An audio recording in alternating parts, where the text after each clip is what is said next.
ሂፕሆፕ የመጀመሪያ ልጄ ነው እንዲያውም ስሜ ልጅ ሃይሚዮ ነው ሃይሚዮ ትተነው እንጂ መቼ ረሳ ነው ቀደም ያስጀመርኩት በቦርጫሙ ቲቪ ነው አትፍጠን አትቸኩል አታጣጥል ታላቅ አክር ፓስቲ በሻይ በልተላደግ እኛ እናውቅም ምን ይልቅደም ባምባክላደ ባባባ ተስፋዬ ተመክረን ያደገን መተሳሰብ መተባበር መፈቃቀር መተጋገዝ አባባ ተስፋዬ ነበር በጠዋት ከቤቷ ሄጄ ልጠራ አባቷ በሩን ከፍቶ አለዋት ምንድነው ሁሉ ንቅሳት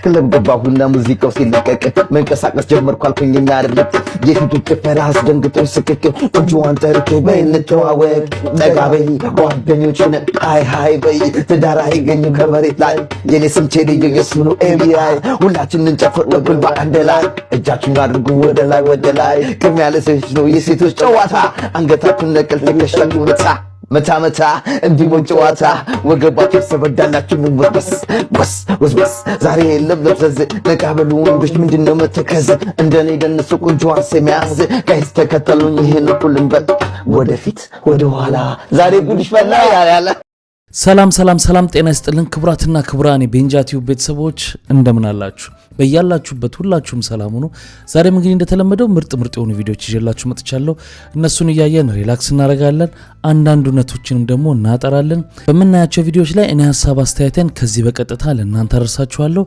እናንተ ደግሞ ሁሌ እንደምታደርጉት ሐሳባችሁን በነጻነትና በጨዋነት የኮሜንት ሴክሽን ላይ ታሰፍሩልኛላችሁ ማለት ነው ታዳጊዎችንም ሁሌ እንደምናደርገው መልካም ልደት እንላቸዋለን ለኖላዊት ከበደ ለአማኑኤል ሳምሶን ለናታን እንዳልና ለአቢጌል አሞን መልካም ልደት እንዲሆንላችሁ እንመኛለን እደጉልን ሎግ ማድረግ ብቁልን ነው የምንለው ለዚህ ቻናል አዲስ የሆናችሁም ካላችሁ ቻናሉን ሰብስክራይብ በማድረግ ቤተሰባችሁን ሁኑ 100,000 ለመግባት ነው እቅዴ ብያችኋለሁ ስለዚህ የተንቀሳቀስ አይደለም ስለዚህ ሰብስክራይብ አድርጉ ያላረጋችሁ ማለት ነው እስካሁንም ደግሞ ሰብስክራይብ አድርጋችሁ ለምትከታተሉን ቪዲዮአችንን ለምታዩ ላይክ ለምታደርጉ በሙሉ ለሁላችሁም እጅግ አድርጌ አመሰግናለሁ አሁን እኔ ሄድሴት ያላረግ ነው እናንተ ደግሞ ቪዲዮውን ላይክ አድርጋችሁ የምትጀምሩበት አፍታ ታገኛላችሁ ከዛ ያው ህይወት ይቀጥላል ህይወት ይቀ የሞቀታው ሰዓት ላይ ልጅቷ ከኤርትራ መጣ ግን አባቷን ፍለጋ ነው የመጣቸው ለካዚ ካራቲስቱ ጋር ሄዳለች ይጭፋጋ ለካ ተምታቶባታል የት ነው ማቀዋላ እሱ ነው ብላ ደምድማለች እውነት ለመናገር ይጭፋና ቴዲዮ በተለይ ጸጉር ቁርጣቸው ስለሚመሳሰል እሱ መስሏታል ማለት ነው እሺ አማ ይጭፋ ምናምን አለች አቤት ራላ ሻራ ባካላ ባሳካላላ ምናምን አልቋት ተመርገኪ አባትሽ ሰላሌ ነው ብለኝ ነበር አራባ ሻላላ አሳታታ አው ወደ ባለ ሄዶ ይቀየራል ምን አላደለም ብትላት ሱቁቶ በቃ ደሞ ጸጉር ቁርጡም ካንተ ነው ገባ ይወሰደው ማለት ተጠራጠረችና እና ለዛኔ ደግሞ የተዝናና ነበር እኔ ሙድ ያስኩ ነው እሷም አምርረዋለች አሁን ሰላሌ ባይሌ ምናምን አወጣች አመቺ ምናምን ይያል ጂናጂ ምናምን ብዬነውና አረበናት አወኩ አት ወይት ነው አንተ ዝምትለው ለዛ ከዛ ያው ደስ ቢል ገጠመኝ ቴዲዮ እዚህ ኢንተርቪው ላይ በጣም ፈታ ብሎ በጣም ደስ የሚል ቆይታ ነው በጣም አሪፍ ጊዜ ነው የሚሰጣችሁ ምን ማለት ነው እንዴ እንደ ቀልድ እዚህ ጋር ይበቃናል ማለት ብዙ አስቤበት ነው የውሳኔ ወሰንኩት አሁን ካለውበት ባሌ ስትሆን የምሰቃየው ስቃይ ይብሳል ብዬ ነው እሺ ምን በድዬሽ ነው ሲጀመር እኮ ለባልነት የሚሆን ሙሉ አቋም ላይ አልደረስክ አታረጊው ሜኔላት ቤት ለመከራየት አቅደን 4 ባንኮች በ50 ብር የጋራ አካውንት ከፍተን ባሊ ገዝተን ጆጉን ለመግዛት ፕሮሰስ ላይ ያለን ነው በቃኝ ምትኝ እንደ ቀልድ ተጎዳው በጣም ድጋሚ እንዳልጠገን አርገሽ ነው እንጂ ጎዳሽ ይቅርታ ቴዲ ካኔ ተሻለሽ ሴቶች የምትገባ አዎ ይገባኛል ለፍቻለሁ ጭራሽ ካንተም ብዙ አዎ የኔ ጌታ ሲጀምር ካንተ ጋር ማጣፋው ተርፍ ጊዜ የለኝም መልካም ጊዜ ነው ለሽ ጊዜን ከበላሽ በኋላ መልካም ጊዜ አታፍሪም ይቅናሽ እኔ አበዳፋሽ ነኝ አውቀዋለሁ ትችላለህ ትችላለህ። እንኳን ከሷ መጣ ወንድ ነኝ። ትችላለህ። በቃ እችላለሁ። ብቸኝነቱን እችላለሁ። እንለያይ ብለህ ኖሮ እንደዚህ ነበር የምንለያየው ቴዲ። አንቺ ነሽ አልፈልግም ስትይ። እኔ እኮ ምንም ቢሆን ባንተ አልጨክንም። ናቅ መቼም አንለያይም። አዎ አምላኬ ለምንድን ነው አሳይተህ የምንነሳው?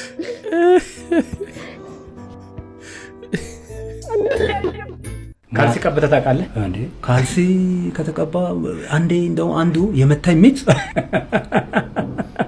እንትን ነበረ 19 ገብርኤል ነው ነጭ ለብሶ ከዛ በቃ በጣም ነው የሚያጸባርቀውና ጥቁር ቀለም ያኔ ሹል ጫማ አድርጓል። ከዛ ጫማው በቃ አላልና እኔ ግን ውስጤ ጫማውን አውጥቼ እንደዚህ አይነት ጫማ ምን ያደርጋሉ መሰለ ለሌሎቹ ያው እየሰሙ ስለሆነ ማለት ነው። ሱፍ አድርጎ ወይ ነጭ ነገር ለብሶ ከመጣ ጫማው ጓንት አለች አይደለ? እቺ የሐኪም ቤቶች በተለይ የሚያደርጉት ጓንቶች አሉ አይደል? እሱን ግጥም አድርጎ እጁን እንደዚህ አድርጎ ሸምዝ ኮኔ አስገብቶ እንደዚህ አድርጎ ጫማውን አውጥቶ መቀባትና መጥረግና ማባረሽ አለበት።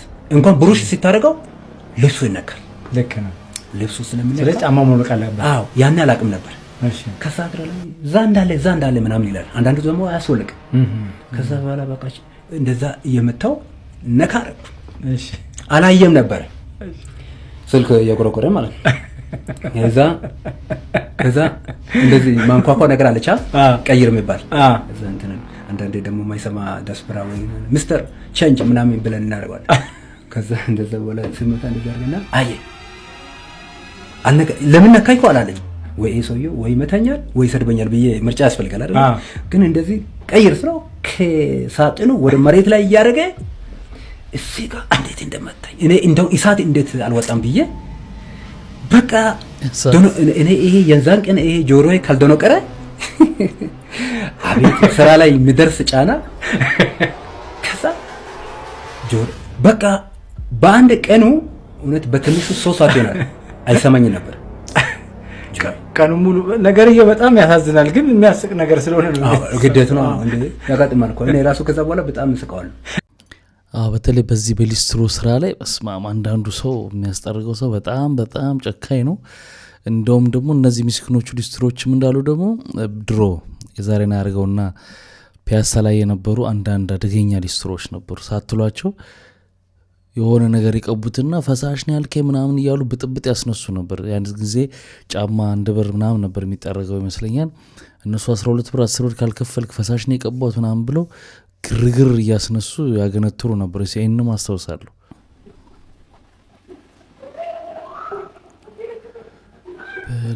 በለው ይስቃሉ እንዴ?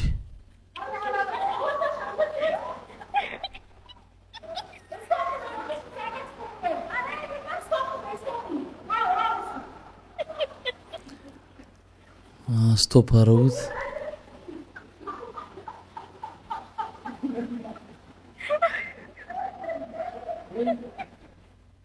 ይሄ ነገር በጣም አደገኛ ነው። ጠርዙ ብረቱ በጣም ከባድ ነው። የሚያስቅ ነገር አለ። በተለይ እንዲህ ትልልቅ ሰዎች እንትን ሲሉ የሚቀርጹ ሰዎች አሉ። ከወደቁ በኋላ ግን አደጋው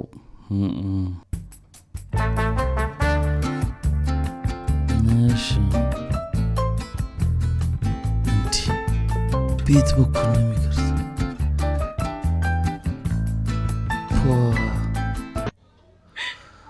ቢደፋ ራሱ እንደዚህ አይፈጥንም። ፈጥነው እውነቱን ነው። This is my second comment. First commenting ጠጥቶታል። ጸዳ ያለ ነው። እኔንም ጨልጠኝ ነበር።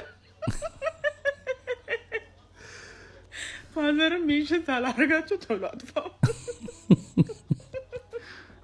ምላስ እንዲህ ማና ይችላል እንዴ?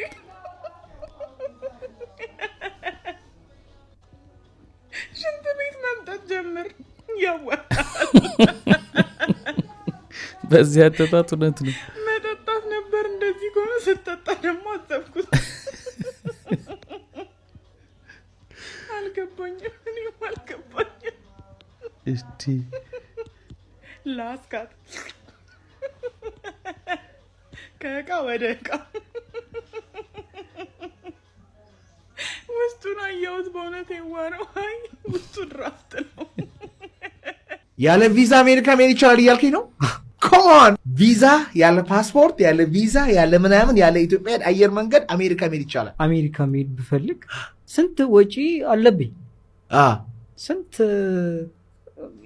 ገና ቪዛ ተመታልኛል። ኤምባሲ ገና ተመላልሼ ነው ላገኝ የምችለው። እሱንም ካገኝ አሁንም እንዲሁ መምጣትም አይቻልም ብሏል። ትራምፕም ዘግቷል። መንፈሳዊን ተፈጥሮን ካነቃው ፈጣሪን ካመንኩኝ እዛ ቦታ ላይ ከሰከንድ 1 ሰከንድ ከማለቱ በፊት እዛ ቦታ ላይ መድረስ እየቻልኩኝ ለምንድን ነው እዚህ ጋር ይሄን ያለ ቪዛ አሜሪካ መሄድ ይቻላል እያልከኝ ነው?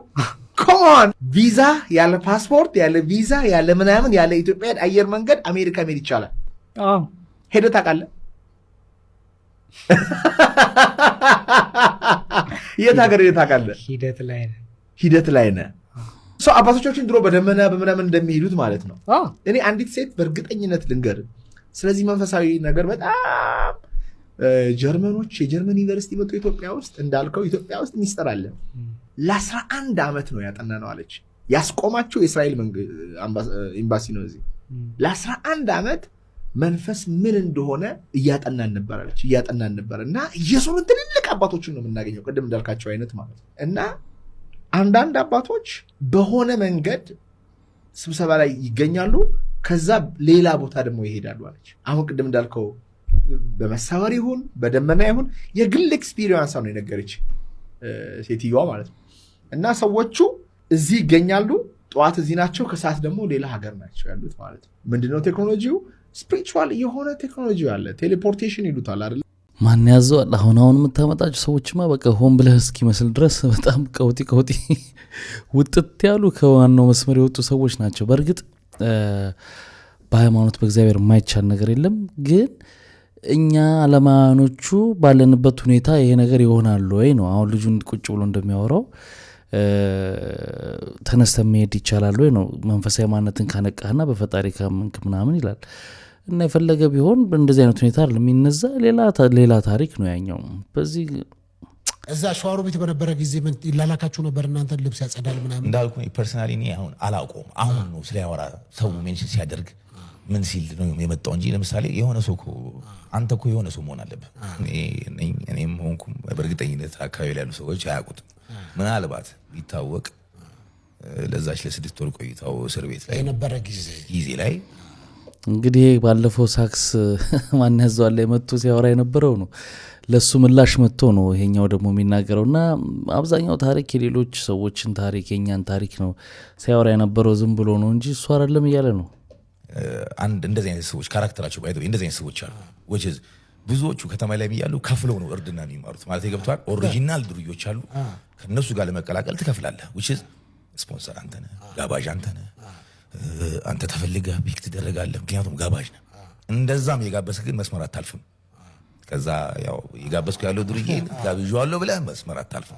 ተከባብረህ የምትኖረው በእስር ቤት ደረጃ የሚባላሉ መሰለህ እንደዚህ አይነት ሰዎች እንደ እሽኮ ነው የሚታዩት። እሽኮ ይባላል። እሽኮ ምንድን ነው? የሚሸከም ነገር ነው አይደለም? እሽኮ ምንድን ነው? እሽኮ ማለት መሰለህ ላይክ ወንድ አለ፣ ወንዳ ወንድ ስትሆን ታሪክህ የሚር ብቁ ሲሆን እንደዚህ በሚዲያ ወጥተህ አይደለም፣ ማንም ሆነ አይደለም። ልክ እንደዛ ብቁ ስትሆን ያንተን ልብሶችን የሚያጥብልህ፣ አካባቢ የሚያጸዳልህ፣ ይላላክልህ which is ወዳጅህ ቅርብ ነው፣ ግን በግሬስም በፓወርም ትለያያላችሁ።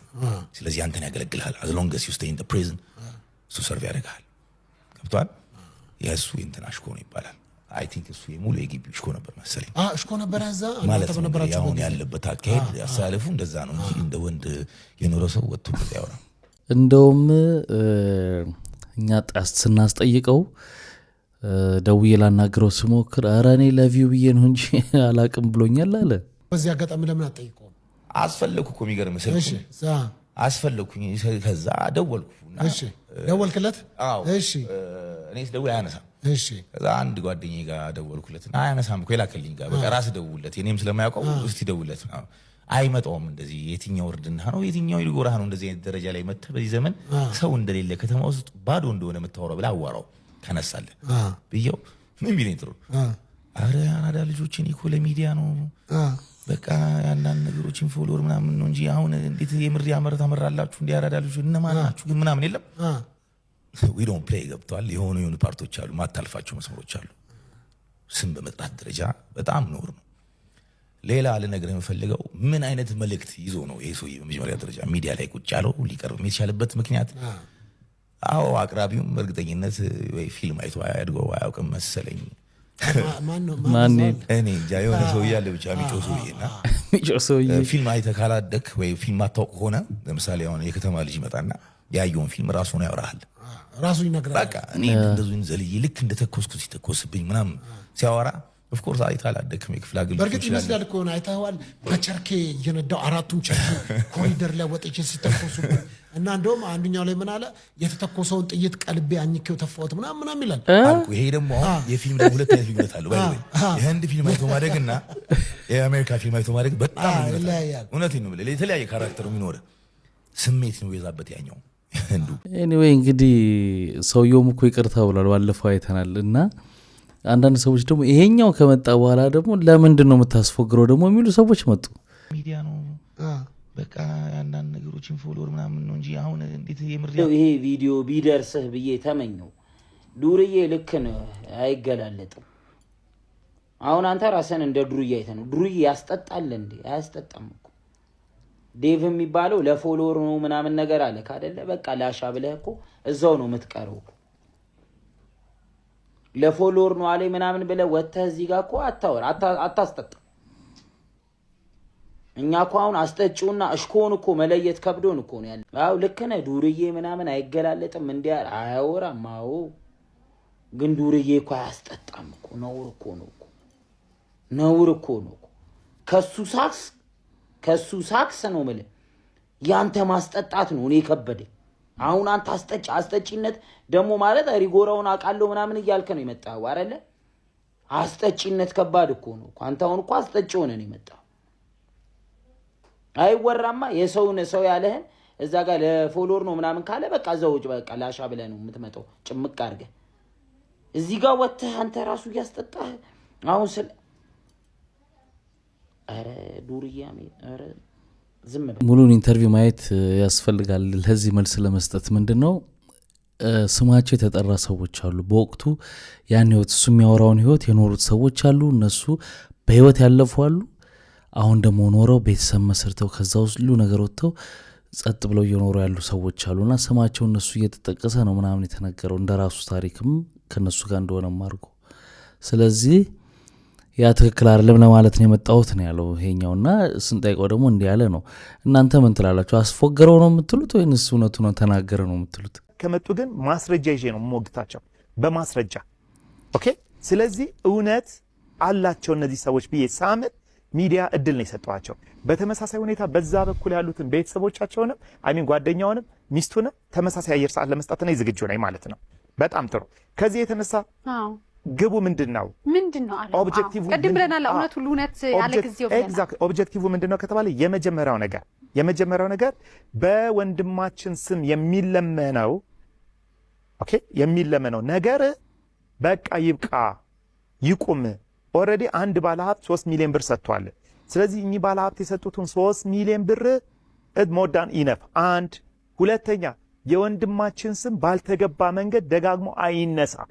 ለምሳሌ ያክል የወንድማችን ጓደኛ ነኝ የሚል ግለሰብ ለ29 ዓመት እኔ ጓደኛው ነኝ የሚል አንድ ግለሰብ በየመድረኩ በየሚዲያው በየቦታው ላይ ተገቢ ባልሆነ መንገድ እያነሳ ነው። ለምሳሌ ያክል ነፃነት መኪና ነበረው። ትንሿ ምሳሌ ነው የምሰጥሽ።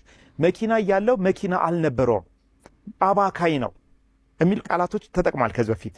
ይሄ ሰው ነው የሚሉት እነሱ የነሱን ሐሳብ ነው እየተናገርኩ ያለው ልብ አድርጊ። ስለዚህ እነሱ ምንድነው የሚሉት? ወንድማችን አባካኝ እንደሆነ ይነገራል። የቤተክርስቲያን ፕሮግራሞች ላይ የማይጠቀሙ ተገቢ ያልሆኑ ቃላቶችን ይጠቀማል። ወንድማችንን የሚያኮስስ የወንድማችን ስም በሚያጎድፍ መንገድ ነገር ግን የራሱን ስብዕና በሚገነባ መንገድ it's a kind of promotion እየተሰራበት ነው ያለው። ስለዚህ ወንድማችን ላይ የሚነሱ ነገሮች ይቁሙ። አንድ በሱ ስም የሚሰበሰብ ገንዘብ ይቁም። በሱ ስም የሚሰበሰበው ገንዘብ እኛን እየጎዳን ነው ያለው። በምንድን ነው የሚጎዳችሁ? በየቆጠይቀ ምንድነው ችግሩ እናንተ አልነበራችሁም ወይ ሚዲያ ላይ ወጣችሁ እንደዚህ ስትሉ የሚል እኮ ጥያቄ አንስተን ነበረ አይደለም እንዴ እየጎዳን ያለው ለምሳሌ ያክል ተብሎ እነሱ የዘረዘሯቸው ማአት ምክንያቶች አሉ። አሁን እንግዲህ የነጻነት ጉዳይ ነፍሱን ይማረውና አሁንም አነጋጋሪነቱ ቀጥሏል። ትላንትና ከመቅዲሾ ላይ እንዳልክ መጥቶ ማብራሪያ ሰጥቷል ለምን ኢንተርቪውን እንደሰራ እና አንዳንድ የተነሱበት ጥያቄዎች እየሰጠ ነው። እንግዲህ እነዚህ የነጻነት ቤተሰቦች እያሉ ያሉት የኛ እውነት ረፍት ለማግኘት ነው እንጂ ነገሩን ዝም ብለን ሚስጥር ለማውጣት አይደለም። እንዲሁም ደግሞ ሌሎች ሰዎች እንደሚያስቡት ለገንዘብ ብለን አይደለም። ገንዘብ የሚባል ነገር እንውሰድ እንሰብስብ አላልንም። በስሙ ግን የሚደረጉ ነገሮች እንዲቆሙ እኛም እንቅልፍ እንድንተኛ ነው። እውነትን ይዘን እንቅልፍ መተኛት አልቻልንም ነው የሚለው። እስከ አስናቀ ጋር 1 ሰዓት ከ11 ደቂቃ አውርተን የሚገርም የራሱን እውነት ነግሮኛል። ለእኔ ነው የነገረኝ። የሚገርም እውነት። ይህንን እውነት ይዘህ ብትመጣ እነዚህ ሰዎች ላይ ልታደርሱ የምትችለው ጉዳቱ ከባድ ነው። ነገር ግን ከኔ ጋር እናውራ ብየዋለሁ። ኦኬ አሁን የራሱ እውነት ነው የነገረኝ። የራሱን እውነት የሱ እውነት ስለነገረኝ ግን ወደ ሚዲያ ታወጣለህ ካላችኝ አላወጣው። ተቀብዬ አጣርቼ ጊዜ ወስጄ ኢንቨስቲጌት አድርጌ ድጋሚ አወጣለሁ ማለት ነው። ገባሽ አይደለ? ስለዚህ እሱ ስላለ ትክክል ነው ማለት አይደለም። ግን ተመሳሳይ አየር ሰዓት ሰጥቼ እኔ እኮ ፈቃደኛ ነኝ። ተመሳሳይ አየር ሰዓት ላይ ቁጭ ብለን እንድናወራ ፈልጋለሁ። ለ29 ዓመት እኔ ጓደኛው ነኝ የሚል አንድ ግለሰብ በየመድረኩ በየሚዲያ በየቦታው ላይ ተገቢ ባልሆነ መንገድ እያነሳ ነው። አስናቀ የሚገርም እውነት ነግሮኛል የራሱን እና ያንን ደግሞ ለእኔ መንገሩ ብቻ በቂ አይደለም። እኔ ጋር መጥቶ ለህዝቡ ይሄ ነው እውነት እስካላለ ድረስ አሁን የመጡትን ሰዎች እውነት ተቀብለን ነው የምንሄደው ነው። እንግዲህ አስናቀ ደግሞ እንደምታውቁት ትናንትና ጽፎታል በተባለው ጽሁፍ ላይ እኔ ብትገሉኝም የኔን እውነት የምለው ነገር አላወጣም፣ ግዴታ ከሆነብኝና ከተገፋውም እንኳን ከነፂ 80 በኋላ ነው እኔ እውነት የምለውን የማወጣው ብሎ ተናግሯል። የሚሰራው ድራማ እኔ አንድ ቀን አወጣለሁኝ። 8 ዓመት አብሮት የተጣላው ሰውዬ ሚዲያ ላይ ወጥቶ ጓደኛዬ ሲል እኔ አፍሬያለሁኝ። በጣም አንቺም ታውቂያለሽ ከሆነ ወይም ወንድምዬ ይመስለኛል አንድ በጣም የሚገርም ቃል ተጠቅሟል። እሱ ታሞ ወንድምዬው መሰለኝ የተናገረው ሰው ያይ ነበረ። እዚህ በሰው ተከቦ የኖረ ሰው የሚያስታምመው አቶ አሜሪካ ላይ። ስለዚህ ከዛ የተነሳ ወደዛ አልሄድም አለ። ኦኬ አልሄድም አለ የሚል ነገር ተነስቶ ነበረ። ስለዚህ ለሷ የተሰጠው የተጋነነ ክብር አይሽ አይደለ? ያልተኖረ ህይወት የሌለበት ለምሳሌ ያክል የነሱ ሐሳብ እኛ ቆርጠም ያወጣነው ማአት ነገር አለ። ግን ጠቅለል አድርገን ስናወጣው ግን ወንድማችን ተቃጥሎ ነው የሞተው፣ ታሞ ነው የሞተው፣ ዋጋ ከፍሎ ነው የሞተው። እሱ ከሞተ በኋላ በሱ ስም የሚነገደው ነገር ይቁም ነው። ለምሳሌ ያክል በገንዘብ ብቻ አይደለም ባይዘው የሚነገደው፣ እውቅና እኮ ይነገዳል። እውቅና በደንብ ይነገዳል። በደንብ ነው እውቅና የሚነገደው። ክብር ይነገዳል። ክብር ይነገዳል።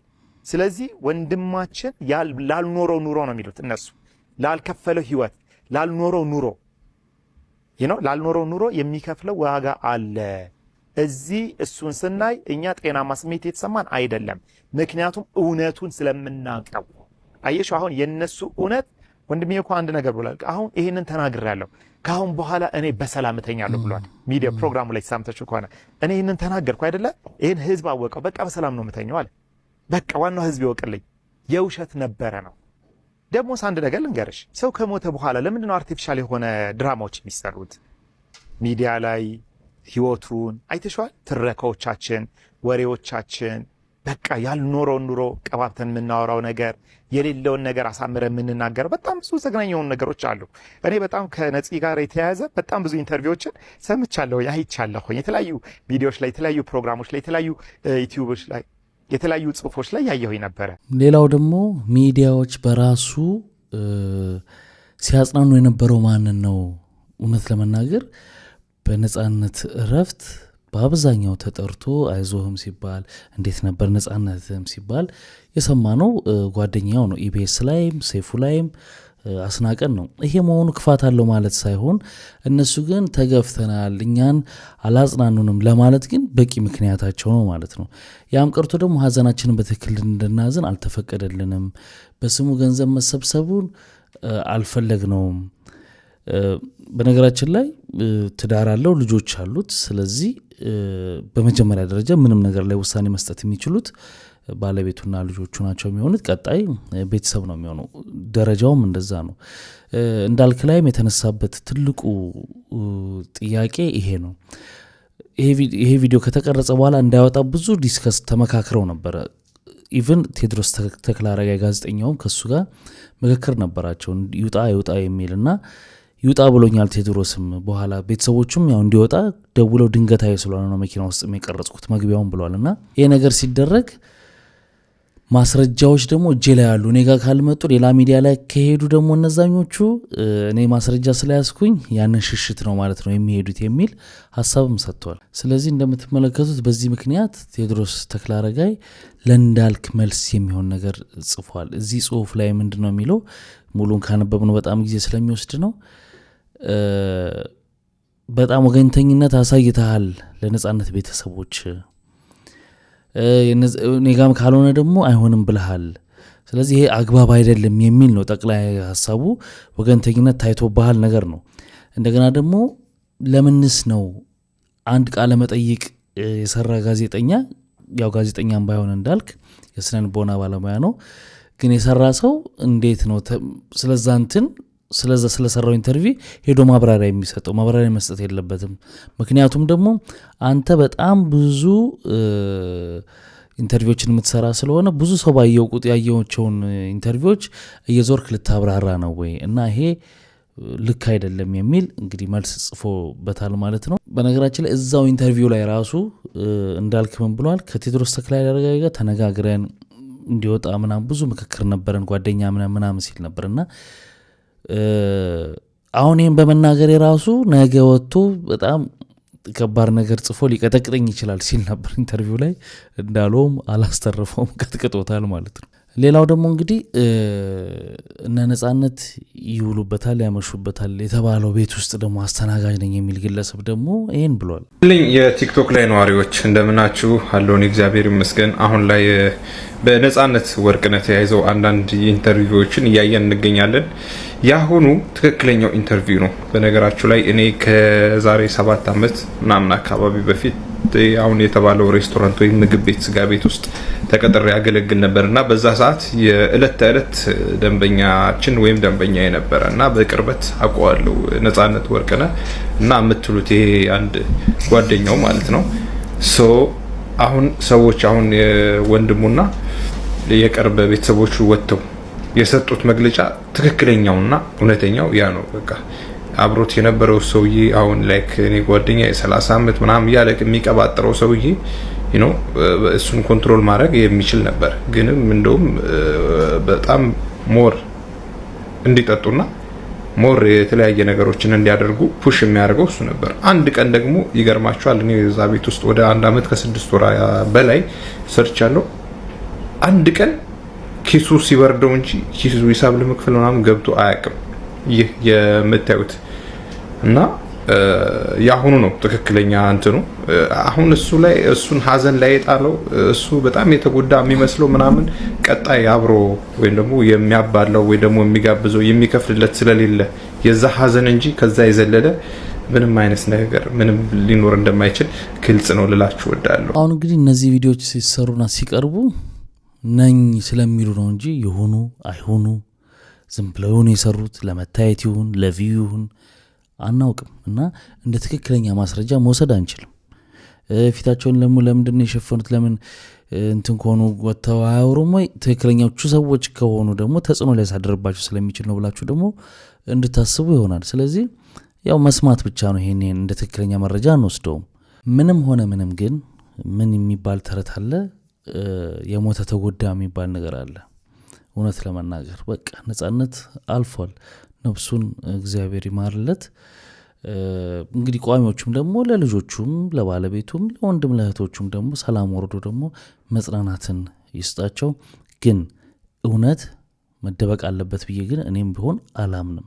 እውነት መነገር አለበት። ቲክቶከር ለሆነች አርቲስት በመዝሙር ምናምን አድርጎ ልደቷን አከበረላት።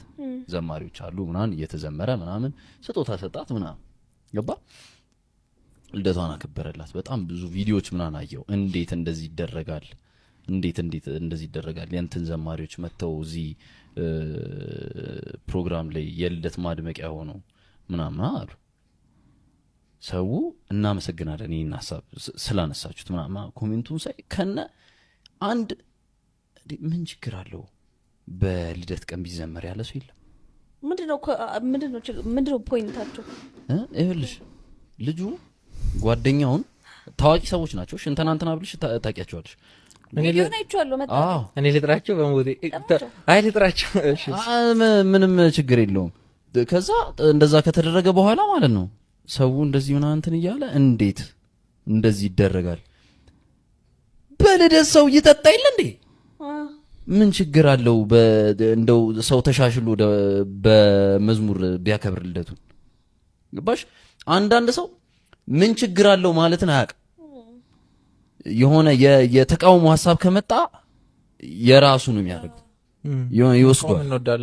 ልክ ተቃውሞን መቃወም አንወድም ያማል ማለት አንወድም። ልክ ተቃውሞ ሲመጣ ኦኬ መቀላቀል ነው የሚመቸው። ያው እንግዲህ አርቲስት ማራማዊት ላይ ነው ይሄ ነገር የሆነው። ሰርፕራይዝ አረጋት። ያው በቤተክርስቲያን ዘማሪዎች ምናምን አባቶች ባሉበት ነው የተከበረው። ይሄ ተቃውሞ እንግዲህ አንዳንድ ሰዎች ልክ አይደለም የሚሉበት አንግል አለ። እስቲ ልክ አይደለም የሚለው አሁን ስታስቡት ከምን አኳያ ይሆናል ብላችሁ ስታስቡት እንግዲህ እንደዚህ ብለው ነው የሚሉት። ሰላሙን ተነስተን ወገኖች ይሄንን ነገር በደንብ ልብ ብላችሁታል? እኔ በደንብ ልብ የተባለ አልመሰለኝም። እንዴት ነው እንዲህ ልለሽ አልኩት?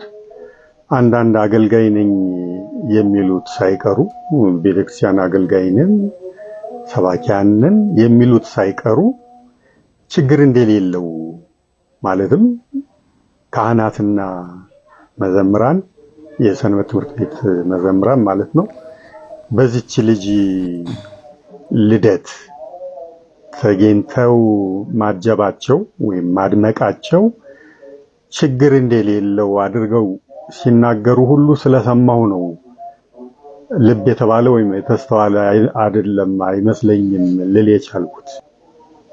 በጣም አደገኛ ልምምድ ነው ወገኖች ይሄ ነገር። በቤተክርስቲያንም መቀለድ ነው። በቤተክርስቲያን ላይ ምንድነው ያላስተዋላችሁት ነገር መሰላችሁ? ልጅቷን እንግዲህ የምናውቃት በምንድነው? በተራቆተ አለባበስ ነውረኛ፣ ጸያፍ ከባህልም ከሃይማኖትም በወጡ ጸያፍ አለባበሶች አልባሳት ወይ ከፊል እርቃን አለባበሶቿ ራፊ ጨርቅ ጣል አድርጋ እንደዚህ በጣም ነውረኛ ብቻ አለባበሷ ነው የምናውቃት። በሌላ የምናውቃት በእርኩሰቷ ነው። እንግዲህ መተዳደሪያዋ እሱ ነው። የአደባባይ ምስጢር ነው። ዓለም አቀፍ እንትን ናት ሴትዮዋ ልጅቷ። ሌላ የምንዝር ጌጥ የሚላቸው የእግዚአብሔር ቃል የምንዝር ጌጥ ቦርድ ነው የምትመስለው፣ ማስታወቂያ ቦርድ። የምንዝር ጌጥ የተባለ ነገር የምታስቀረው የሚቀር የለም፣ እሷ የምትጠቀመው ማለት ነው። እንግዲህ እነዚህ ነገሮች በእግዚአብሔር ዘንድ አጸያፊ የሆኑና የተወገዙ የተነወሩ ነገሮች ናቸው። ሕይወቷን የምታውቁት ነው። ስለዚህ አሁን ለዚች ልጅ የሰንበት ትምህርት ቤት መዘምራን ካህናት ለልደቷ ሄደው አደገደጉ ማለት ምን ማለት ነው? ትርጉሙ የሚሆነው መሰላችሁ? ቤተክርስቲያን ባረከችላት፣ በቃ ሕይወቷን እንደፈለግሽ ሁኚ ብላ ፈቀደችላት፣ አደነቀቻት፣ አከበረቻት ማለት ነው። ሌላ ምንም ትርጉም የለው ነው ወይ ነው አሁን ጥያቄው። ቤተክርስቲያን እንዲህ አይነቱን አኗኗር የኑሮ ዘይቤ እንዲህ አይነቱን ህይወት የልጅቷን ህይወት ባርካ ትፈቅዳለች ወይ ነው አሁን ጥያቄ። ይሄን ለመመለስ በጣም ከባድ ነው። እንደኔ ግን ሁላችንም ከቤተ ክርስቲያን ውጪ ፈጣሪ ሸፍኖልን ነው እንጂ ብዙ ጉዶች አሉን።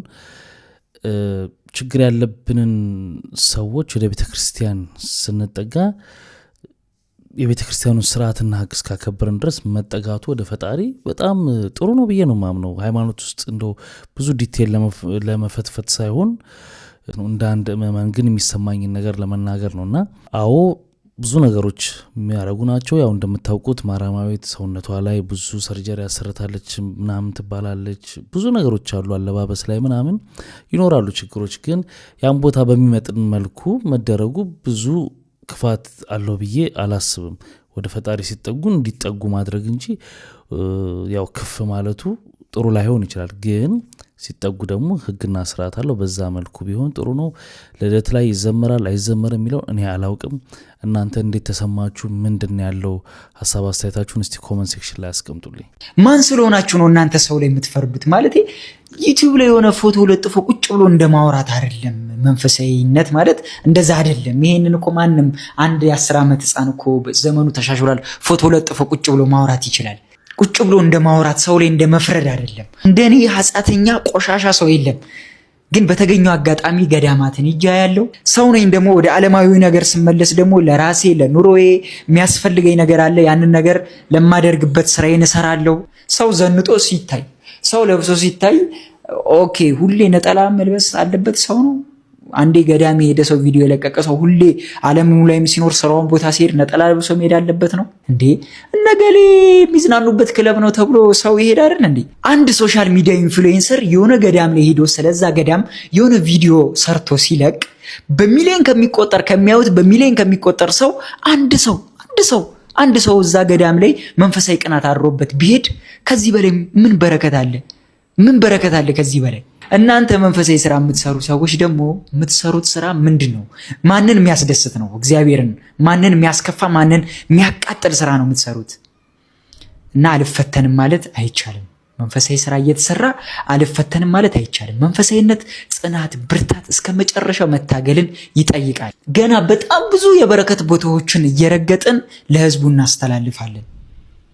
ይህንን አምናችሁበት ተቀበሉበት። የኔ ግን ሀሳብ እዚህ ጋር ምንድን ነው፣ ያው እንግዲህ እሱ ነው ሰርፕራይዝ ያረጋት እንደ ጓደኛ ምናምን ሆኖ ያን ዝግጅት ላይ የነበረው። እንደኔ ሀሳብ ግን ዓለም ላይ ያሉ ሰዎች እንደዚህ አርቲስት ኢንፍሉዌንሰር ምናምን የሚባሉት እንደነ ማራማዊት አይነቶቹ ባለሙያዊ ህይወታቸው በአንዳንድ ነገር ስለሆነ በጣም የሚታወቁት ተከታይም ያላቸው እንደዛ ስለሆነ መንፈሳዊ ቦታ ላይ ለግል ለፕራይቬት ጉዳያቸው ከሆነ የሚሄዱት መብታቸው ሆኖ ሳለ ግን ቪዲዮ ባይለቁ ምን ባይሉ ጥሩ ነው ባይነኝ።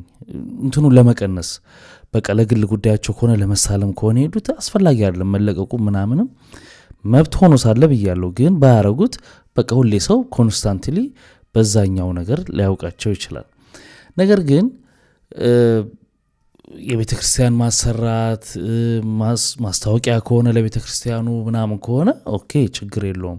ምክንያቱም እኛ አስቸጋሪዎች ነን። ዛሬ ቤተ ክርስቲያን ጋር ቆመው ስናያቸው እንደምታውቁት ድምፅ የሆናችሁንም ሲሄዱ ዘፋኝ ናችሁ እንደዚህ ደሞ አሁን እዚህ አሁን ተሳልመሽ ደሞ አሁን ሄደሽ ልዘፍኝ ነው ማታ ናይት ክለብ ምናምን የሚል ነገር ውስጥ ለሌላ መሰናክል ከምትሆኑ ባለሙያ ህይወት ከሆነ የምትታወቁት እሱን ፖስት ማድረግ ምናምን። ወደ መንፈሳዊ ቦታችሁ ስትሄዱ ግን እሱኛውን በተለይ በግል ከሆነ የምትሄዱት እሱን ፖስት ባታረጉ ባታሳዩ። ያው እምነትም አይደል ፖስት ስለሆነ አይደለም ክሬዲቱን የምናገኘው እና እንደዛ ይመስለኛል። የኔ ሀሳብ ልክ ላልሆን ይችላለሁ። እስቲ እናንተ ደግሞ ሀሳብ አስተያየታችሁን ኮመንት ሴክሽን ላይ ብታስቀምጡልኝ ደስ ይለኛል። መቅዲ የጠፋሽ 21,000 ካሬ መሬት ላይ የህፃናት ማሳደጊያ ገነባለሁ ብለሽ ብሮቹን ሰብስበሽ እኮ ጠፋሽ። ጭጭ ምጭጭ አልሽ እኮ መቅዲ። የት ጠፋሽ? ግራ ገባን እኮ። ብሩን አንዴ ስካይላይት አንዴ ሲሰበሰብ ነበርና ሴፉ ፋንታውን አልቀረ በምናምን ስታስፋውቅ የነበረው እየተቀየሽ ብሩስ? እሺ አንቺ ጥፊ። ብሩስ የሰበሰብሽው ብር ምንም ነገር የለም። ዘንድሮ እኮ አርቲስቶች ማለት ነው ይሄ የኮሚሽን ስራ ላይና የእርዳታ ድርጅትን መሰረታለን ያላችሁ የሰው ብር በበዝበዣ ያርጋችሁታልና መቅዲ የበላሽ ጅብ እኮ አልጨዋለ። አረ አሙ በላ እንዳንድ ጅቡ በጎግልም ብንፈልግሽ የለሽም፣ በአይም ብንፈልግሽ የለሽም፣ ጠፍተሻልና መቅዲ ዛሬ በዓል ነው። ያው የበዓል እንግዳ ስለሆን ጠይቃለን ብለን ነውና ካለሽበት ወጥተሽ ጩኸትሽን ብታሰሚ ይሻላል እኛ ከመጫዋችን በፊት ማለት። እንደምታውቁት ይሄ ወንድማችንና አዎንታ በሪሳ እንዲህ አይነት ኬዞችን እስከ መጨረሻው ተከትለው ጥያቄ ያነሳሉ፣ ይጠይቃሉ፣ መልስም ያገኛሉ ለአንዳንዶቹ። ስለዚህ መቅደስን ይህን ጥያቄ ተጠይቀዋት ነበር እውነትም ሰብስባ ነበር፣ ነገሮችን አድርጋ ነበር። ያው በጨዋ ደንብ ግን መልሳላቸዋለች እንዲህ ብላ። ዛሬ በጣም ደስ የሚል ዜና ነው መነግራችሁ። መቅደስ አርቲስት መቅደስ ደውላልኝ ነበረ። ታችሁ ጥያቄውን በማንሳታችሁ ራሱ በጣም ነው ማመሰግነው። እንደዚህ ጠያቂ ትውልድ መኖሩ ራሱ በጣም ደስ ይላልና እና ምን አለችኝ መቅዲ፣ መሬቱን አዲስ አበባ አስተዳደር ነበር የሚሰጠውና አዲስ አበባ አስተዳደር ያው እሷ የጠየቀችው መሬትና ያለው መሬትን አመጣጥኖ 10,000 ካሬ መሬት ሰጥቷታልና ለሚኩራ ላይ ነው። ያው ለሚኩራና መሬት ያው መጣጣት ነው ቶሎ አይለቅምና በዛ ፕሮሰስ ውስጥ ነን። ግን መሬቱን ከያዝን በኋላ በአይነት ነው የኔ ድጋፍ የተደረገልኝ። ባንኮች፣ ኢንሹራንሶች፣ ሀብታሞች ሁሉ እንገነባለሻለን ብለውና እኛ ፎቅ እንገነባለሻለን፣ እንደዚህ እንሰራልሻለን፣ እንደዚህ እንሰራልሻለን ብለውኛል። በብር የተሰበሰበው መጠን ይሄን ያህል ነው። በጣም ትንሽ ብር ነው። ቢሮ ብላለች መቅደስ። እነ ሰራዊት ፍቅሬ፣ እነ ገረም ደጀሌ፣ እነ ሰለሞን ቦጋለ ግን ልጆቻቸውን ውጭ እያስተማሩ የድሃ እንባ እያስለቀሱ ማስታወቂያ እያስተዋውቃለን እያሉ የኮሚሽን ከገዳምም አይቀራቸውም ይበላሉና መቅደስ እንዳንቺ አይነት ሰዎችን ኮንፊደንስ ኖሮሽ ደውለሽ ስላናገርሽን በጣም ደስ ይለኛል። መቅደስን በጣም አመስግኖልን ጥያቄያችንን መልሰናል። እኛም ጫን ብለን አልተናገርናትም። የአቅም ችግር የሌለባት ሰው ናትና፣ እነዚህ ግን አቅም ኖራቸው እነ ሰራዊት ፍቅሬ ለሚስቴ ቴስላ መኪና ገዛው ብሎ ቪዲዮ ይሰራል። በጣም ነው የምናመሰግነው መቅዲን። አመስግኖልን ኮፒ ሊንክ፣ ሼር፣ ሪፖስት በማድረግ እንደዚህ አይነት አርቲስቶችን አበረታቱልን። ከተቻለን እኛም እናንተ ጋር አባል ሆነን ህፃናቶችን የምንደግፍ ሰው ያድርገን። እኔም አጥፍቼ ከሆነ እኔም አስቀይምሽ ከሆነ መቅዲዬ ያው እንግዲህ በጣም ይቅርታ አድርጊልን። ጫን ብለን ተናግረን ከሆነ እኛ በጣም ሌባ ስለበዛብን አንቺ ጫን ብዬ ተናግረን ከሆነ ይቅርታ አድርጊልን። እንወድሻለን። የተባረከ ጊዜ ይሆናል። በቃ ለሚነሱ ጥያቄዎች ትክክለኛ ቀጥ ያለ ነገር መጥቶ አቤት ብሎ ኃላፊነቱን ወስዶ መልስ መስጠት በጣም ትልቅ ነገር ነው። መደነቅ ይገባታል ብዬ ነው ማስበው። ሰዓት ንቅ ማለት ነው። ቲክቶክ ላይ ነው የተነሳው ሀሳቡ፣ ዩቲዩብ ላይ ነው የተነሳው፣ እንትን ላይ ነው የተነሳው ሳትል ጥያቄው አግባብና ትክክለኛ ከሆነ ለዛ መልስ መስጠት በጣም ጥሩ ነው።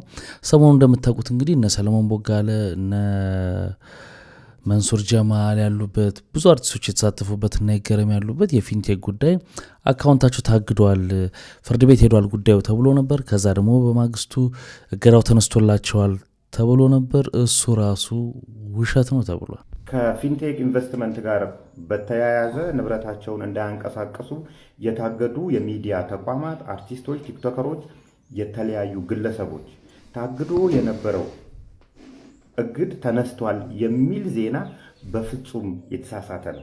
ሲጀምር ስለመታገዱ ማንም ሶሻል ሚዲያ አካባቢ መጥቶ የተናገረ ሰው አልነበረም። ትላንትና እኔ ነኝ የነገርኳችሁ። በ24 ሰዓት ውስጥ መጥተው እግዱ ተነስቷል የሚሉ ሰዎች እየመጡ ናቸው ያሉት። ይሄ ምን ታስቦ ነው የሚለውን ለማየት ከሞከርን ፊንቴክ ላይ ከ1000 እስከ 1300 ቪክቲሞች አሉ። እነዚህ ቪክቲሞች መጀመሪያውኑ እንዳይሰባሰቡ ተደርጓል።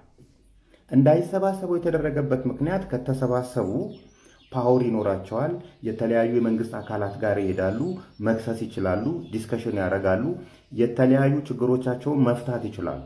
እነዚህን ሰዎች ወደ ህግ ማቅረብ ፓወር ይኖራቸዋል። ስለዚህ እንዳይሰባሰቡ ነው የተደረጉ። ተሰባስበው ከተገኙ ደግሞ የተለያዩ ሎቢዎችን መሀል ላይ በማስገባት ቪክቲም እንደሆኑ ከነሱ ጋር መሀል ያስገቧቸውና እነዛ ሰዎች እንዲበትኗቸው ሲከፈላቸው ጭምር የነበሩ ሰዎች ናቸው። ከዚህ በተጨማሪ እንደዚህ አይነት ሐሰተኛ ወሬዎችን በመዛት ተስፋ ማስቆረጥ፣ እነዛን ሰዎች ወደ ህግ እንዳይሄዱ ተስፋ ማስቆረጥ ውስጥ የተገባ ስለሆነ ይሄ ዜና በፍጹም የተሳሳተ ነው። ሲጀመር እነዚህ ሰዎች የተበተኑ ናቸው። 2፣ 3፣ 4 እየሆኑ ነው ክስ የመሰረቱት እንጂ አንድ ላይ 1300ዎቹም አንድ ላይ ክስ አልመሰረቱ። የአንዱ ሲነሳ የአንዱ ኦልሬዲ ታግዷል። በጣም ብዙ እግዶች ናቸው የመጡት ተከፋፍለው ስለሄዱ ወደ ፍርድ ቤት ማለት ነው። ስለዚህ ሲጀመር እነዚህ አርቲስቶች ነን ምናምን ነን የሚሉ ሱፋቸውንና ምላሳቸውን ብቻ አጣፍጠው የሚንቀሳቀሱ ሰዎች የባንክ አካውንታቸው ላይ እኮ እስከ 100 ብር ድረስ ነው የተገኙ። ማክሲመም 1 ሚሊዮን ብር ነው የተገኙ። ይሄ ምንን ያሳየናል? መጀመሪያውኑ ካሹን አሸሽተውታል። ወደ ፍርድ ቤት የሄዳችሁ ሰዎች ፍርድ ቤትን እመኑ። የተለያዩ ችግሮች ቢያጋጥሟችሁም ፍርድ ቤትን እመኑ። ትኩረት የምታደርጉት ደግሞ የማይንቀሳቀሱ ሀብት ላይ አድርጉ። መሬት ላይ፣ እቤት ላይ፣ ግፋ ካለ ደግሞ ተሽከርካሪዎቻቸው ላይ። እነዚህ አካባቢ ነው የተሻለ ውጤት የተገኘው። አሁን እግዱ ተነስቷል የሚል ዜና ከሰሙ ሰዎቹ እነዚህን ንብረቶች ለመሸጥ ጊዜ ያገኛሉ። አንዱም ትኩረት የተደረገው ይሄንን እንትን ለማለት ነው። ስለዚህ እነዚህ ነገሮች ላይ ትኩረት አድርጉ። ሁለተኛ ሌላ ሚዲያ ተቋማትም ጨምሩበት። ይሄን ሲያስተዋውቀው የነበሩ እነ ኢቢኤስ፣ ኢቢሲ ያሉ ትላልቅ ተቋማትንም ጨምሩባቸው። ስለዚህ በእንደዚህ አይነት ሁኔታ ሳትደናገጡ የጀመራችሁበትን እንትን ቀጥሉ ለማለት እወዳለሁ። አሁንታ በርሲሳ አሁን ላይ ማለት ነው በጣም ትላልቅ አቅም ካላቸው ባለሀብቶች ጋር ግብ ግብ እየፈጠርክ ነው። እኔ ስለማደንቅህና ስለማከብረህ ጥያቄ አለኝ ልጠይቅህ። መጀመሪያ እኔን ሳይህ በጣም ሀብታም ሰው አትመስለኝም። አንድ ኮርኒሷ የተቀደደች ክፍል ውስጥ ሆነህ በጣም የተለያዩ አቅም ያላቸውን ሰዎች የሰሩትን ወንጀል ታጋልጥባቸዋለህ። ግን እንዴት ነው ለራስህ ለህይወት አትፈራ? ምን አለ ምን ተስፋ አለ? አሁን ለምሳሌ አንተ ሀብታም ብትሆን የራስን ቦዲጋርድ የራስን መሳሪያ አድርገህ ራስን ትጠብቃለህ። ሳየው አትመስለኝም። አደንቅሃለሁ። እኔ እንድትጎዳ አልፈልግም። አንተ አሴት ነህ ለሀገራችን። ግን ማለት ነው እነዚህን የሚያክሉ ሰዎች ረጅም እጅ ካላቸው ሰዎች ጋር ግብ ግብ ስትፈጥር እንዴት ነው ለአንተ መጨረሻ እንዴት ነው የሚሆነው? አስበው ታውቃለህ ወይንስ በስተጀርባ ሰው አለ? ሲቀጥል ደግሞ ኢንፎርሜሽኖቹ እነዚህ አይነትን ሊክ የሚደረጉት ኢንፎርሜሽኖችን እንዴት ነው መታገኛቸው? እጅግ በጣም ነው የሚደንቀኝ። በጣም አድናቂ ነኝ። እንዳንተ አይነት ሰው እንዲበዛ እፈልጋለሁ። ግን ለህይወትህ ፍራ ወንድሜ። አንተ ስትኖር ነው ልጅ ካለ ለልጅህ፣ ሚስት ካለ ለሚስትህ፣ ለቤተሰቦችህ። አስፈሪ ነው በጣም በዚህ ሰዓት ሰው ማለት እንዲህ ነው እየጠፋ ያለው።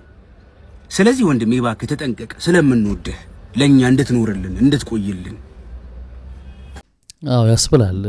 ያውንታን ነገር ስታዩት ድፍረቱን ያስብላል። ምክንያቱም የሚቆመው ለድሃው ለተበደለ ለተጎዱት ሰዎች እንዲሆነ ከነዛ ሰዎች ደግሞ ምንም አይነት የተለየ ጥቅም ኖሮት አይደለም። እንደውም እንዲህ አይነት ሰው እንዲበረታታ እንዲህ መረጃ እንድንሰጥ ሁሉ እናንተ ደሞዝ ክፈሉን ሁሉ ብሎ ነበር የሆነ ወቅት። ከተቸገረን ደግሞ ወደ እነዛኞቹ አጨብጫቢ እንዳይሆን እንደዚህ አይነት ኮንተንት የሚሰሩት ለማለት ፈልጎ ነው።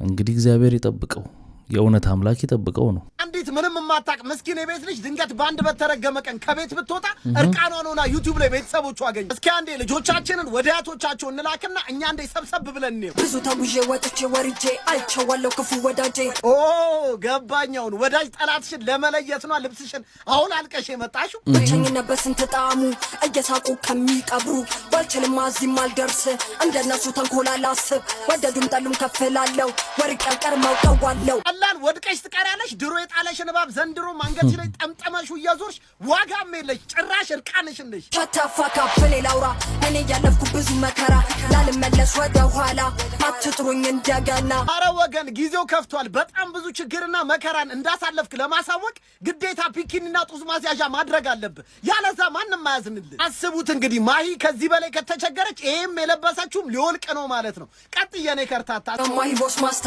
አቶ ድንደ ሀጂስታ ያ ማሂ ቦስ ማስታ አልፋለች ችግር በስታ ወንዱ ማርካ ልቡን ሰርቃ አሳስቃ። ቆይ ለምን ቸኩለ ለመፍረድ ሲምን ሊጥለን ወጥመድን ቢጥል ማሂ ቦስ ለመግፋት ሲጥር ቆይ ለምን። አረ ተረጋጊ ማሂዬ፣ እኔ አንቺን ለመጣል አልቸኮልኩም። ገና ይሄንን የለበሽውን ልብስ እስክታውልቂ ድረስ እጠብቅሻለሁ፣ ያኔ እጥልሻለሁ። ቆይ ግን ቴሌግራም ላይ የራቁት ቪዲዮ ምናምን ተለቀቀብን የምትሉ ሴቶች ከዚህ በላይ ራቁታችሁን ሆናችሁ ነው? እኔ አላልኩ። እንግዲህ እህታችን ከዚህ በፊት ከአንድ ጓደኛዋ ጋር ሆና እንደዚህ አይነት ክሊፖች ሰርታ ነበር። ራቁታቸውን ያው በፓንት ምናምን ሆነው ማለት ነው። ከሰሩ በኋላ ሰው በጣም ስለተቆጣ አብረው ሆነው መጥተው በቃ ቸግሮን ነው እኛ ምንም ነገር ማድረግ አልቻልንም፣ ሌላ አይነት ስራ ውስጥ ሁሉ ገብተን ነበር የሆነ ወቅት በቃና ከዛ ለመውጣት ማስታወቂያ እንዳሰሩን አንዴ አነጋጋሪ እንድንሆንና ከዛ ለማስታወቂያ እንዳሰሩንና ህይወታችንን ለመቀየር ነው ብለው ይቅርታ ጠይቀው እንዲህ አይነት ነገር ውስጥ እንደማይገቡ ብለው ነበር። ከዛ በኋላ ያችኛዋ እስካሁን ድረስ አላየኋትም። ያችኛዋ ግን 3ኛ 4ኛ ዘፈኗን እንደዚህ እርቃኗን እየዘለለች ያለችው እሱም ቢሆን ብዙ አልታየም። ምንም በቃ ነንሰንስ የሆነ ነገር ግን በቃ በዚህ ደረጃ የወረደ ነገር መስራት ለእኔ አግባብ ነው ብዬ አላስብም። በእንደዚህ አይነት ነገር እውቅና ያገኙትን ሰዎች ደግሞ ማስታወቂያ የምታሰሩ ድርጅቶች ደግሞ አደብ መያዝ ይኖርባቸዋል ማለት ነው። አልበም እንዴት ነው? አዲሱን እንጠብቅ። ጃሉድ በቃ አልመሰለውም። በቅርቡ ግን ጠብቁ። የሚገርም አልበም እየሰራ ነው። የሚያስደምም ነው። ዓለም ከመጥፋቷ በፊት የምታዳምጡት የጃሉድን ዘፈን ዓለም የምትጠፋው ነው። ያው ጃሉድ ገጅ ወረዱ እየተንቀሳቀሰ ያለው የኢራንና የዓለማችን ጦርነት ኢትዮጵያን መሀል ለመሀል ከፍሎ የሆነ ምንጭና ምናምን እንደሚያስገኝ ገልጾታል። ስለዚህ ጦርነቱ ቢቀጥል ለኢትዮጵያ የተሻለ አማራጭ መሆኑንና ምናምን በቅርቡ የመጣው የረመዳን ወር ዘግቦታል። እንዴ ላውራበት ቀጥሎ ጃሉድ ጣጣለው እንዴ ጦርነቱ ቢቀጥና ኢትዮጵያ ተሰንጥቃ ባህር በር ታገኛለች ብሎ አስቦ ነው መሰለኝ። እየቀለደ ነው። ኤኒዌይ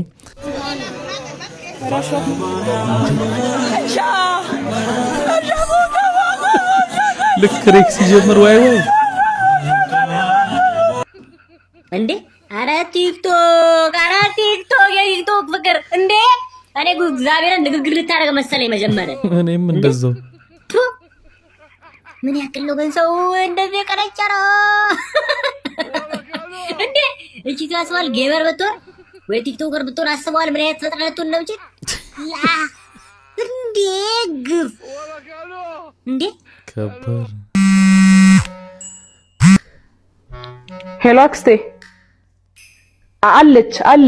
አለች። ለምንድን ነው ስልክ ማታነሺው? ይሄው ከቅድም ጀምሮ እቀጠቅጠዋለሁ አታነሽም ያለች ነው። ውይ ቻርጀር ላይ አድርጌ እኮ ረስቼው ነው። ቻርጀር ላይ ሰክቼው ነው አላየሁትም ነበር። አይገርምሽም?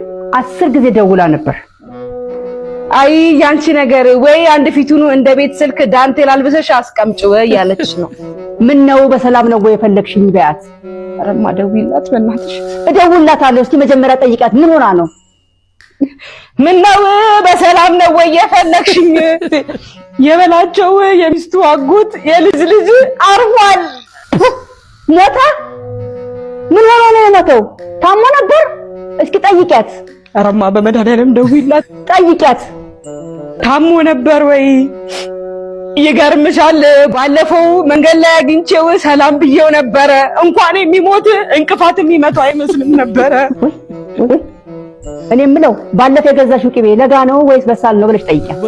አክስቴ ባለፈው የገዛሽው ቅቤ ለጋ ነው ወይስ በሳል ነው? ለጋ ነውማ። ስታነጥሪ ምን አይነት ቅመም ጨመርሽበት በያት። መቼም እሷ ኮሰረት አትወድም። በእኔ ስልክ ልታነጥሩ ነው ጭራሽማ። በዚህ አይነት መንገድ አንቀጥልም። ራሴን አጠፋለሁ። አይሆንም። ምነው ስልኩን ዘጋችሁት? እኔ ምን አውቃለሁ ራሴን አጠፋለሁ ብላ ወጣለች። እሺ ከዛስ? የእሷ ራሷን ማጥፋት ከሳቸው ህይወት ጋር ምን ያገናኘዋል? ወሬውን መቀጠል ነው።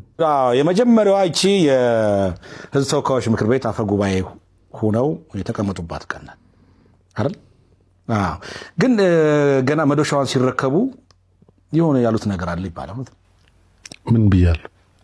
አይ ከአምባሳደር ተሾመ ጋር ሲረከቡ ሚስማሩ የታደም ነው አላልኩም። ምንድነው ብዙ ሰዎችን ያሳቀው ያን ያህል እንዳሳቀም እኔ ብዙ ያልገመትኩ በኋላ የተረዳኝ ከአምባሳደር ተሾመ ጋር ተቀብዬ ቃለ መሐላ ፈጽሜ ቦታው ላይ ቁጭ ብዬ የመጀመሪያውን መምራት ሲጀምር የመጀመሪያው መዶሻ መታውና በጣም ሳቁ። በጣም ያሳቀኝ ነገር ምንድነው ሁሉም አለቆችም በእኩል ደረጃ ያለን የነበርነውም ሁላችን እዛ ሁሉም ከኔ በታች ተደርድረው ቁጭ ብለዋል እና የተከበሩ ይሉኛል። የተከበሩ ስሜን ሲጥሩ የተከበሩ ጉባኤ ተሰጥኝ አመሰግናለሁ። ይሄ ነገር እውነታቸውን ነው ውሸታቸውን ነው? ምክንያቱም አንተ እየተባባልን በየግምገማው ስንሰዳደብ ነበር። የተከበሩ ሲሉኝ እንደ ነገር ብዬ ሳቅ ገደለኝና መዶሻውን መጥቼ ሳኩ። ልክ እንደወጣው ያ መድረክ ጨርሰን ስንወጣ እኔ በዚህ ወጥቼ በዛ ጠቅላይ ሚኒስትር መለስ ወጡና ተገናኘን። መለስ የተከበሩ ያልከኝ እውነትህን ነው አልኩት። እኔም ብዬ አላቅም። ያኔ ከኦፊሻል መድረክ ውጪ መለስ ነው የምለው። ሌላውንም እንደዛ በስም ነው የምጠራው። ሁላችንም እንደዛ ነው የምንጠራራውና ሳቀብኝና ላቭ ኢዝ ኔቨር ዳይ የምትል አባባላቸው ናት የምናስታውሳት አቶ አባዱላ ገመዳ። እንግዲህ ክቡራትና ክቡራን ለዛሬ ይዤላችሁ የመጣሁት ቪዲዮዎች እነዚህን ይመስሉ ነበር። በአንዳንዶቹ ተዝናንተናል፣ በአንዳንዶቹ ደግሞ ቁም ነገር ወስደናል። ስትገቡ ላይክ ያላርጋችሁ አሁን ላይክ አርጋችሁ በሚቀጥለው ማሪፍ ቪዲዮ ይዤላችሁ እመጣለሁ። መልካም ጊዜ። ባይ ባይ።